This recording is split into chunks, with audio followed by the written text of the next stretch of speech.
자, 안녕하세요, 여러분. 경제학장 박사입니다. 오늘 우리가 다룰 주제는요, 어쩌면 화폐 금융론에서 가장 근본적이고 또 도발적인 질문일 수 있습니다. 바로 중앙은행? 그거 정말 꼭 있어야 하는 걸까? 하는 거죠. 정운찬, 김홍범, 김진을 교수님의 명절을 바탕으로 이 흥미진진한 논쟁 속으로 한번 들어가 보겠습니다. 여러분, 우리 보통 한국은행이나 미국의 연준 같은 중앙은행이 있는 걸 너무 당연하게 여기잖아요. 그렇죠? 하지만 이 화폐 금융 이론의 기나긴 역사를 들여다보면요. 이 중앙은행의 필요성 자체가 사실은 엄청나게 뜨거운 논쟁거리였어요. 오늘 이 시간은 바로 그 논쟁의 한가운데로 들어가서 우리가 너무나 당연하게 생각했던 것들을 한번 제대로 되짚어보는 그런 시간이 될 겁니다. 자, 그럼 우리 다 같이 한번 상상력을 발휘해 볼까요? 만약에 우리가 너무나 굳게 믿고 의지하는 이 중앙은행이 어느 날 갑자기 뿅 하고 사라져버린다면 과연 어떻게 될까요? 우리 경제가 막 혼돈의 도가니에 빠질까요? 아니면 어쩌면 오히려 더 잘 돌아가게 될까요? 오늘은 바로 이 질문을 놓고 아주 팽팽하게 맞섰던 두 학파의 이야기를 따라가 볼 겁니다. 자, 먼저 이 기존 질서에 아주 그냥 과감하게 도전장을 내민 쪽부터 한번 살펴볼게요. 바로 자유은행주의, 프리뱅킹입니다. 이 사람들의 주장은 한마디로 정말 급진적인데요. 자유로운 시장이 알아서 돈을 만들게 놔두자라는 겁니다. 과연 그게 가능할까요? 교수님, 잠깐만요. 그럼 이 말은 그냥 아무 은행이나 자기들 마음대로 돈을 막 찍어내도 된다는 뜻인가요? 무슨 동네 빵집마다 빵 종류가 다른 것처럼요? 오, 아주 날카로운 질문인데요. 맞아요. 바로 그겁니다.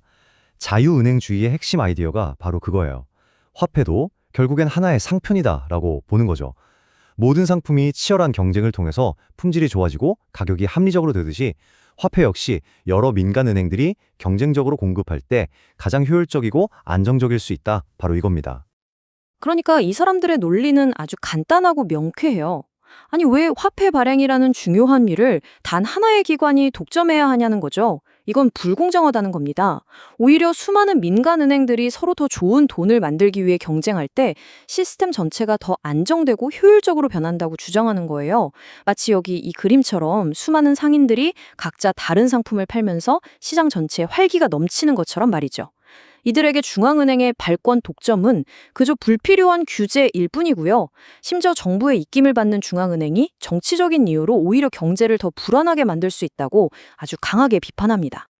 자, 그럼 이런 아주 강력한 공격에 맞서는 쪽의 이야기도 들어봐야겠죠? 바로 중앙은행주의입니다. 이쪽의 주장은 뭐냐면요. 중앙은행이라는 게 어느 날 갑자기 누가 이거 만들자 해서 뚝딱 만들어진 게 아니라는 거예요. 역사 속에서 수많은 위기를 겪으면서 어쩔 수 없이 등장한 필연적인 진화의 산물이었다고 말합니다. 교수님, 근데요, 그럼 애초에 역사적으로 중앙은행은 왜 생겨난 거예요? 자유로운 경쟁이 그렇게 좋은 거면 그냥 내버려두지 그랬을까요? 네, 바로 그 질문이 중앙은행이 필요하다고 주장하는 사람들의 핵심 논거예요. 이들은 금융 시스템이라는 게 본질적으로 불안정하다고 봅니다. 그냥 가만히 내버려두면 주기적으로 위기가 펑펑 터질 수밖에 없는 구조라는 거죠. 자, 이 타임라인을 한번 같이 보시죠. 현대중앙은행의 시초라고 불리는 영란은행. 처음에는 그냥 정부 지원을 받는 여러 상업은행 중 하나였어요. 특별할 게 없었죠. 하지만 금융위기가 자꾸 반복되니까 시장에서 자연스럽게 어떤 목소리가 나오기 시작한 거예요. 위기 때 마지막으로 돈을 빌려줄 곳, 지급결제 시스템의 중심을 딱 잡아줄 곳, 그런 공적인 역할을 하는 누군가가 필요하다. 이렇게요. 마치 막 혼란이 가득한 세상에 질서를 가져다주는 슈퍼맨처럼 말이죠. 시장의 필요에 의해서 영란은행이 점차 지금과 같은 중앙은행의 모습으로 진화했다는 겁니다. 그리고 이 모델이 꽤 성공적이었기 때문에 2차 세계대전 이후에 전 세계 대부분의 나라들이 이 모델을 채택하게 된 거고요. 자, 그럼 이 슬라이드를 보시면 두 관점의 차이가 아주 그냥 한눈에 딱 들어오죠? 자유은행주의자들은 중앙은행을 정치적인 결정으로 만들어진 인위적인 제도라고 봐요. 그러니까 정치적 결단만 있으면 얼마든지 없앨 수도 있다고 생각하는 거죠. 하지만 중앙은행주의자들은 아니라고 합니다. 시장의 자생적인 필요에 의해서 자연스럽게 진화해온 역사적 필연의 결과물이라고 보는 거예요. 시작부터 이렇게 관점이 완전히 다른 겁니다. 사실 이 논쟁은 19세기의 중앙은행주의자들의 승리로 일단은 마무리되는 것처럼 보였어요. 그런데 말이죠. 20세기 후반에 들어서 이 오래된 논쟁이 다시 불이 붙는 사건이 터집니다. 과거의 논쟁이 어떻게 다시 현재의 문제가 되는지 한번 보시죠. 자, 이 그래프 한번 보세요. 좀 더 자세히 들여다볼까요? 1970년대에 전 세계 물가 상승률이 그냥 하늘 높은 줄 모르고 막 치솟는 게 보이시죠? 이 어마어마한 인플레이션을 겪으면서 사람들이 슬슬 의심하기 시작하는 거죠. 아니, 물가 안정시킨다고 있는 중앙은행이 도대체 뭘 하고 있는 거지? 혹시 중앙은행이라는 제도 자체가 문제의 원인은 아닐까? 바로 이런 회의적인 시각이 잠자고 있던 자유은행주의 논쟁을 다시 수면 위로 끌어올린 겁니다. 그런데 여기서 정말 흥미로운 반전이 일어납니다. 자유은행주의가 화려하게 부활했지만 그렇다고 전 세계가 중앙은행을 없애는 쪽으로 가진 않았어요.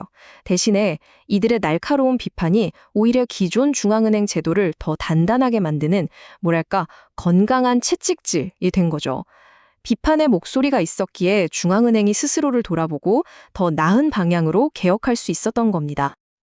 자유은행주의의 그 날카로운 비판 덕분에 전 세계적으로 중앙은행 이대로는 안 된다, 뭔가 개선해야 한다는 목소리가 엄청나게 커졌어요. 그 결과로 나온 게 바로 정부의 입김에서 벗어나 독립적으로 통화정책을 결정해야 한다는 중앙은행 독립성이고요. 동시에 자신들의 정책을 국민들에게 투명하게 설명해야 한다는 책임성입니다. 그러니까 결과적으로 보면 자유은행주의가 주류가 되진 못했지만 그들의 비판이 있었기에 오히려 중앙은행이 더 발전할 수 있었던 아주 아이러니한 상황인 거죠. 자, 이제 거의 다 왔습니다. 그럼 이 길고 긴 논쟁이 지금을 사는 우리에게 대체 어떤 의미가 있을까요? 그냥 옛날 학자들의 말싸움으로 끝나는 게 아니라 이 논쟁을 이해하는 것이 세상을 보는 아주 깊은 통찰력을 우리에게 주기 때문입니다.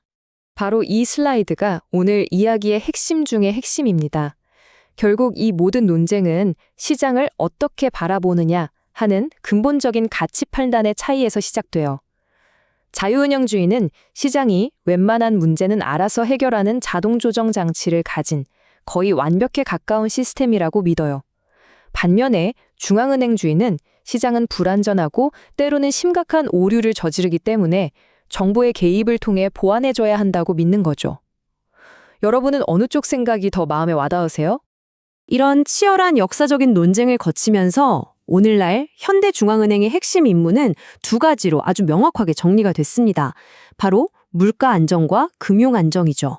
이 두 마리 토끼를 잡기 위해서 전 세계 중앙은행은 지금 이 순간에도 끊임없이 공인하고 정책을 펴고 있습니다. 이 모든 것이 바로 저 뜨거웠던 논쟁이 남긴 유산인 셈이죠. 화폐 금융론, 맞아요. 솔직히 어렵습니다. 하지만 오늘 함께 살펴본 것처럼 이런 이야기들을 하나씩 알아갈 때마다 세상을 보는 눈이 완전히 달라지는 걸 느끼게 될 거예요. 경제 뉴스가 다르게 들리고 세상이 돌아가는 원리가 보이기 시작하는 거죠. 정말 강력한 무기를 얻게 되는 겁니다. 조금만 더 힘내세요. 여러분은 할 수 있습니다. 진짜로요. 지금까지 경제학장 박사였습니다. 감사합니다.